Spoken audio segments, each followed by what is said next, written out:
Off. Welcome to WVVA News at 6.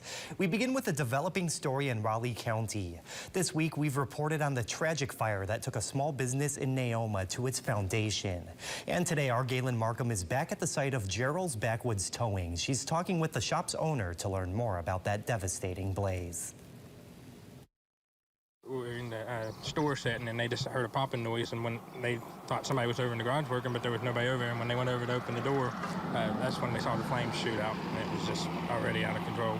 The only time we had time to do was get a couple keys off the counter and call 911. Carl Jarrell, owner of Jarrell's Backwoods Towing in Naoma, says he is in a state of shock following the Monday morning fire that ripped his family business from his grasp. Jarrell's great-grandfather began building the shop in 1946 and opened in 1951. Jarrell's dad Raymond began his ownership of the shop in the 1980s until his passing in 2019, leaving the store to Jarrell and his mom, Kim. Jarrell says the shop has been a part of his life since his birth and adds that words can't express the loss he and his family are feeling in the aftermath of the blaze. I really couldn't even think. I was just blank. I mean, I couldn't think at all.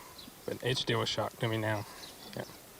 I don't want to say that it's like losing a family member, but it's sort of like losing a family member. In the days following that fire, the community of Naoma has stepped up to lend a helping hand to their neighbors in need. It's been unreal. The people that have reached out, tried to help, offer stuff, just nice, kind words. I mean, it's been unreal. I can't even begin to tell you how many messages and stuff I've gotten. Jarrell tells us that they are planning to rebuild the shop and are currently waiting to hear back from the insurance company to lay out their next steps. Here for you in Naoma, I'm Galen Markham, WVVA News.